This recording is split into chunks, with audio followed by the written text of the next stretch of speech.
Krásný dobrý den. Já jsem se rozhodla, že jsme dlouho neměli vlog. Takže si dáme společně vlogísek. Čau. Tak a dneska je poslední pracovní den, aspoň teda pro mě. Jo. Takže jsme teď přijeli z práce. Jdeme dát do školky dárečky. A pak už máme po hodinu. Já vám ukážu, co budeme dávat paní učitelkám. Rozhodla jsem se jim dát čajíky, kapr, co mám ráda. A mají tam takhle pár bonbonků. A ještě. Paní učitelka nám odchází, jde do jiné školky, takže jí syn ještě tady udělal takovýhle hrneček. Takže já ho jdu ještě rychle očistit a jdeme.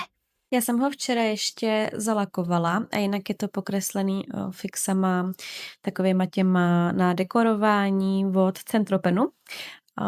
Jenom tak jako pro inspiraci, kdybyste někdo chtěl. Tak jo, my vyrážíme. To je doba, viď?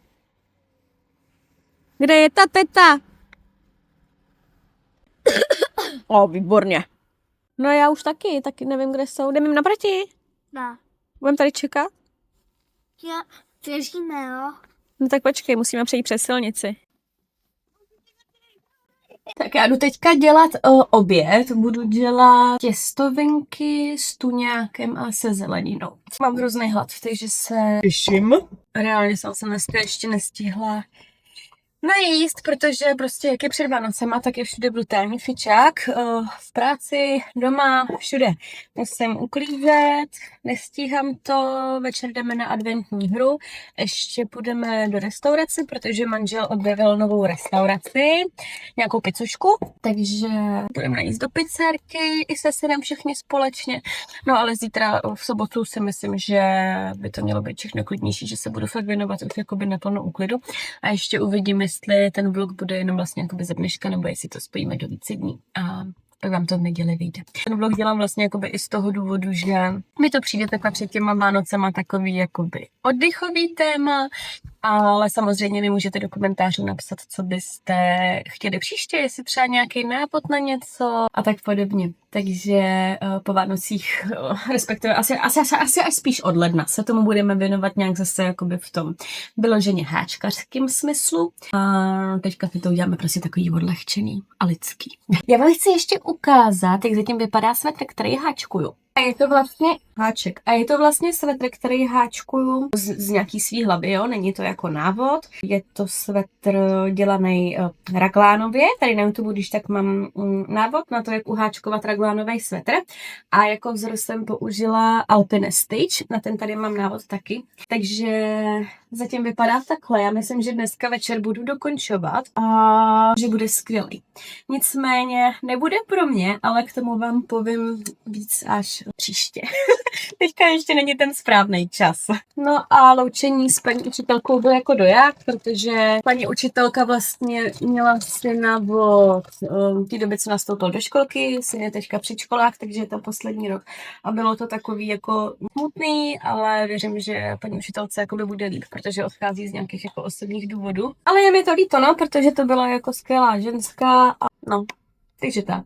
Koupila jsem si něco, vyzvedávala jsem si po cestě domů balíček. A já jsem si totiž chtěla už nějakou dobu na toto pořídit trojkulmu, protože mě ty vlasy teďka absolutně nefungujou, ale nechci se střídat. Já jsem nosila ofinu, tý mám teďka tak jakoby dost a nechávám to jako dorůst, jo? Takže teď to vypadá prostě tak nijak a vlastně jediná chvíle, kdy to vypadá dobře, je, když je to navlněný. Jenže nebaví se s tím, jakoby, jak to říct slušně, mrcat si, to asi taky není slušný. Takže jsem si vzala trojkulmu, že by to mohlo být rychlejší a asi to dneska vyzkouším, když půjdem na tu večerovnu. Takže jsem zvědavá. No, synovi tady dělám toustíky, protože ten nechce těstoviny, takže říkal, že by si dala jenom toustíky se zeleninkou, takže bude mít toustíky. A já se těším, že si dám ty těstoviny. Já se teďka snažím zase jíst jakoby nějakým způsobem normálně. Já jsem totiž teďka jedla fakt jako nezdravě, hodně jako smažený fast foody, dost jsem jakoby i tím přibrala. A teď se snažím to dát zase jakoby dokupy, abych žila zase normálně. No, mám takový výkyvy a mám to většinou jako na základě toho, jak se cítím, protože já mám tu psychiku takovou jako divokou docela. Snažím se, takže uvidíme, jak to půjde. Já teď nevím, co hledám. Jak mluvím na tu kameru a něco dělám, tak vždycky zapomenu, co dělám a co hledám. nůž, abych to rozkrájela. No jinak doufám, že se těšíte na Vánoce, já se těším fakt jako hodně. A takový to, že jako člověk prostě nemusí do práce, nemusí jakoby nic dělat, ale ještě tady mám teda předtím hodně úklidu. Jo a ještě se vrátím k tomu jakoby zdravějšímu životnímu stylu.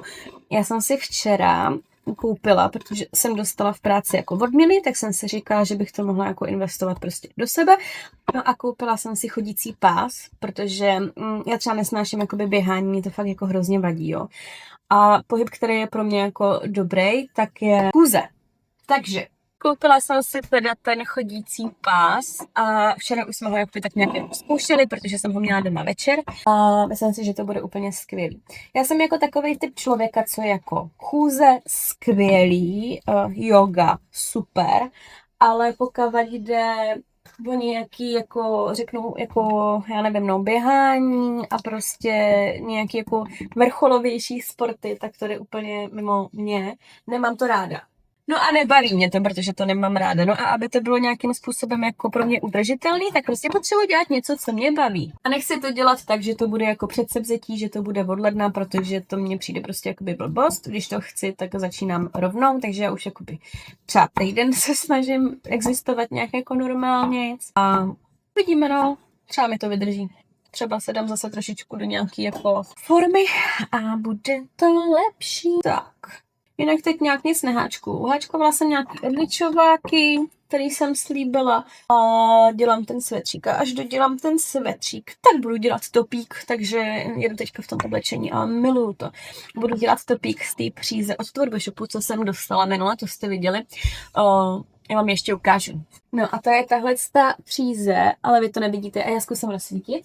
Jestli to bude lepší, je to příze se třpitivou nitkou, je to prosincová limitka a mám ji hrozně ráda.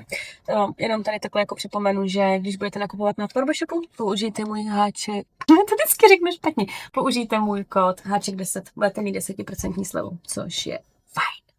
A mě už se tady dělají ty těstovinky a já mám tady salát, co jsem měla včera jakoby k véče, ještě zbytek. A koupila jsem si toho tuňáka, takže si to prostě smíchám dohromady a myslím, že to bude skvělý. Potřebuju tím to, co mi tady zbylo a zároveň si dám něco dobrýho. Tak se těším.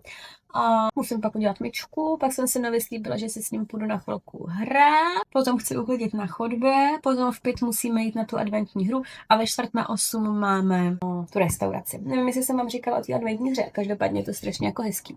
Letos se u nás na vesnici dělá to, že každý den chodíme k někomu ze sousedů, ne jako vyloženě domů, to zase jako to, ale před dům, kde je vždycky číslo, podle toho, jaké je datum, jo, že když je 15. je tam 15 a je tam k tomu písmenko a vyplňujeme takhle tajenku. A je to vlastně od 1. prosince do 24. s tím, že 24. je jakoby vyhodnocení té soutěže, děti pak dostanou nějaký dárečky za to, že to jakoby splňovali. A tak, no.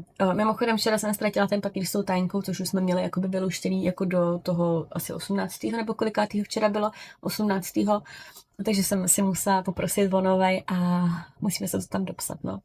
Vůbec nevím, kde jsem ho nechala. Nosila jsem ho furt v kapse a vždycky jsem si to kontrolovala, jestli ho tam mám a vždycky jsem ho tam měla a jednou jsem si to neskontrolovala a papír nebyl. Není nic, budeme jíst za chvilku. Jo a já jsem si ještě chtěla rozbalit tu kulmu a podívat se na to. Když se mi tady dovaří to jídlo. No a nechala jsem se samozřejmě ovlivnit reklamou na Instagramu, jo, jinak jako... No, furt na mě vybíhala reklama na trojkulmu od téhle firmy, takže jsem se prostě jako nechala ovlivnit. Já mám obří krabice na. Tak, no a jsem na to jakože brutálně zvědavá. Takhle to vypadá. Tahle barva je tedy nějaká jako limitovaná, jinak mají oranžovou. Já jsem si teda nevšimla, že objednávám limitovanou. To bylo trošku jakoby dražší, ale jako v rámci prostě 100 třeba. No, a jsem na to teda jako zvědavá. Tak si asi dneska ještě zkusíme, jak to funguje. Tak a takhle ten obídek teda vypadá. No, takže my se jdeme najíst a pokračovat ve dni. Máš toustík? Máš toustík? Jo. Jo. Tak papej. To tady Nedělej koniny a papej. To dobrý, no chceš ochutnat? Chceš? Tak ochutnej.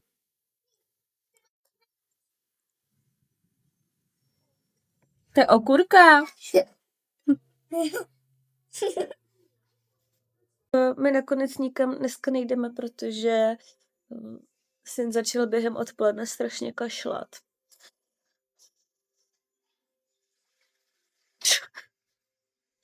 Doufám, že si užijeme Vánoce a nebudeme ležet někde s antibiotikama a že to bude fajn, no, tak nám držte palec.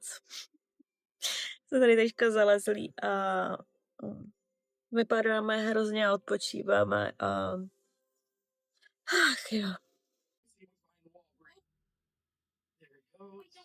No, tak dneska to zrovna neklaplo, takže budeme pokračovat s vlogískem zase zítra.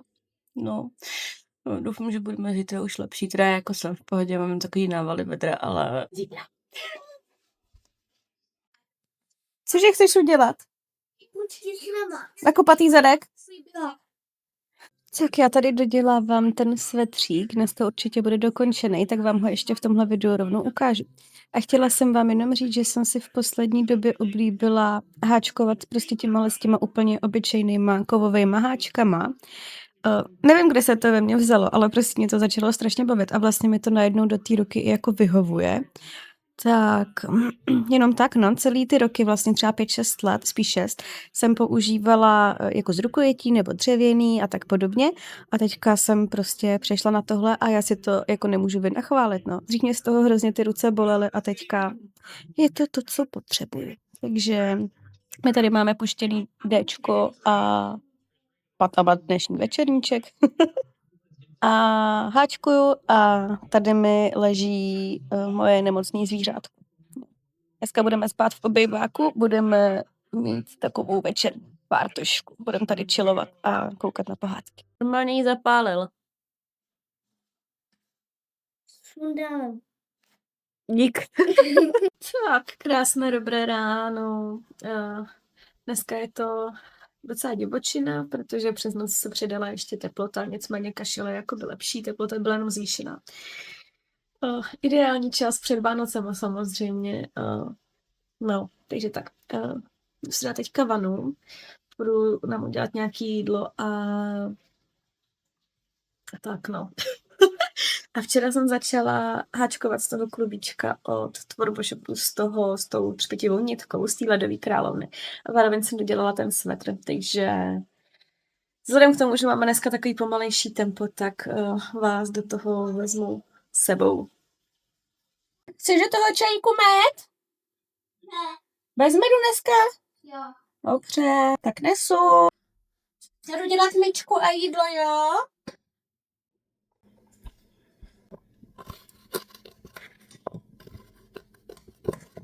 Tak, syn odpočívá a já jsem se rozhodla, že zkusím tu trojkulmu. Sice teda samozřejmě nikam nejdeme, ale já jsem strašně zvědavá, jak to bude vypadat. Fakt se na to těším, takže si jdu právě natočit vlasy. Jinak takhle přes den teda vypadá jako líp, no, ale uvidíme, co přenesou následující dny. Tak mi držte palce, nebo ne mě, ale spíš synovi by ty Vánoce byly v pohodě. Tak a vypadá to takhle. To je stroj.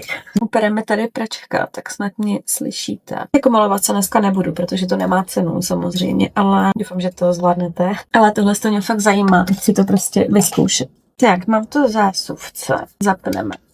Necháme nahřát. Já si pod to dám tepelnou ochranu, abych si nezničila vlasy, které jsou už tak jako zničený sami o sobě. To ještě dneska nečesala. Umyla jsem si vlasy předtím, ale ještě jsem se nečesala. No, takhle přes den vypadá teda líp, ale uvidíme, jaká bude noc. No, teďka tady u nás právě jako na vesnici jsou tyhle ty nemoci vlastně stejný, všechny děti mají teploty, nějak jako výrazný, ale prostě teploty mají a za 2 dny jsou v pohodě, takže doufám, že to bude i náš případ.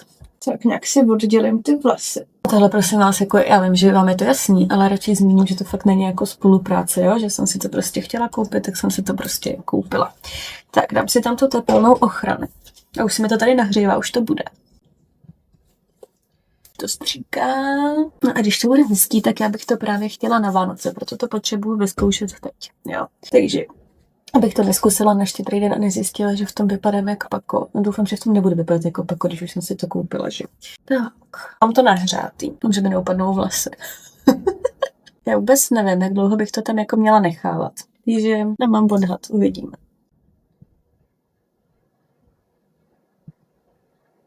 Tak, mám první vlnku a podle mě dobrý. Rovnou budu přestříkávat lakem. To drží, že jo? Když už to dělám. Já naštěstí teda nemám moc vlasů, nebo naštěstí, jako chtěla bych víc vlasů, ale nemám jich tolik, takže tady nebudu týden s tím. Ale i tak jako vzhledem k tomu, že jich nemám hodně, tak mě prostě stejně nebaví to natáčet jako normálně, jo? Takže tohle z toho mi přišlo právě jako dobrá varianta, no tak uvidíme. Chce asi menší pramínek, jsem dala asi moc veliký. Možná přemýšlím, že... No ne. Přemýšlela jsem, že udělám první půlku a potom druhou, ale udělám to celý najednou. Jinak mě úplně děsí, jak je to veliký stroj, jo. Já vždycky, když to vidím v těch reklamách, tak mi to přijde, že to je prostě velký jak hlava těch holek, což jako reálně je. A tam mám vlastně tu střední velikost, nemám tu velkou, ale mám tu střední. No a nechávám to tam teda tak nějak jako pocitově, no, takže jakoby nevím. Asi potom jako člověk časem najde nějaký grif, jak dlouho to tam nechávat. Není to právě, že ty vlasy jsou jako kudrnatý, ale měly by být takhle vlnitý, což teda jako funguje, mám radost. Ale přijde mi to takový jakože úplně typický, že prostě jako ženský, co mají kudrnatý vlasy, tak si je žehlej a ty, co je mají rovný, tak je chtějí mít kudrnatý nebo vlnitý, no to je prostě, vždycky lidi chtějí to, co nemají. Tak vůbec nevím, jak dlouho to tam nechávat. Jako tyhle ty přední se povedly. Vzadu to teda jako nevidím, ale tam je to takový naprt mi přijde. No, ne, je to takový zavlněný, a tak uvidíme. Ty vždycky bojuju s tím, jestli to mám vlastně dělat jakoby od spodu nahoru nebo od zhora dolů, protože mám pocit, že v obou dvou případech se mi tam motají vlasy a snažím se najít cestu, aby se mi to tam motalo jakoby co nejméně. Ale věřím, že když to budu dělat na nějaký jako častější bázi, takže se na to přijdu. Tak, já mám takhle teda spodek vlasu. Přeláknu to. A jdem dělat to druhý. To hory. Jako jasně, no, ti z vás, co mají vlasů hodně, tak nestačí určitě rozdělit na dvakrát. Jako mě vždycky kadeřnice říkají, že jich nemám málo, ale že je mám jako hrozně jemný, no. Já jako nevím. Já jsem u kadeřnice nebyla dlouho, tak možná se to změnilo. Tak jestli to tady nějak jako rozdělím. Nevím jak. Nějak na pěšinku asi. No, tady to je debilní, já prostě nikdy nevím, jak udělat ten hořejšek. Zkusíme takhle ještě úplně u to. A pak to nějak jako rozházím. Ne, ono to ve výsledku bude v pohodě. Věřím v proces. No, až to hodím takhle nějak dozadu. Děláme zase tu ofinu, když už to bude blbý, tak ať je to blbý na obou stranách stejně. Jako já mám přesně takový ten úplně nejdebilnější prostě mezikrok té ofiny, kdy už to není ofina, ale prostě, no, je to blbý. Jo, tady si mi udělal takovej ten. No, ale když se dám takhle jako na stranu, tak to bude dobrý. Bych tomu byla ještě namalovaná, ale mě se pak jako tím, že nemám nic v plánu, tak mi přijde to zbytečný si na tom obličeji něco jakoby dávat. Si dodělám ty vlasy, tak vám ukážu ten svetr. Budu muset zapošít nitky ještě a vypnout ho, ale jako pro nějakou představu toho, jak to vypadá, už je to jakoby dost jasný. A myslím si, že se poved. Jdeme, že to dělá takový jako větší objem vlasů. No, asi ať vyřešit tu ofinu, ale jinak mi to přijde fajn. Tak, takhle to vypadá teda.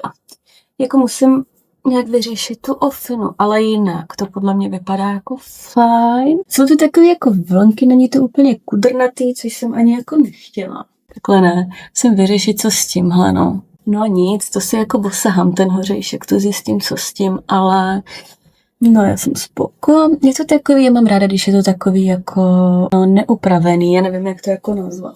No hele, na poprvé, no, je to první pokus a jsou to prostě takový jako drobonký vlnky. Já přemýšlím, že se k tomu trošku namalu, protože vypadám jak pakofur. Ale ne, nebudu to dělat, nebudu.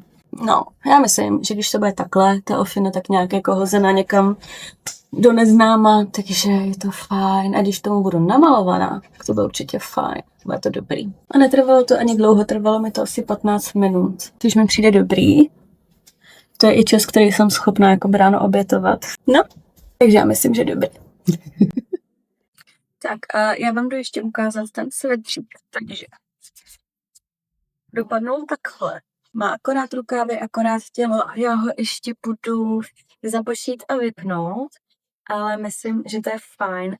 A ještě jsem začala včera zpracovávat tohleto klubíčko, je to ta příze z Tvorbo-shopu a budu z něj dělat takovej topík a začala jsem klasickým granny stitch.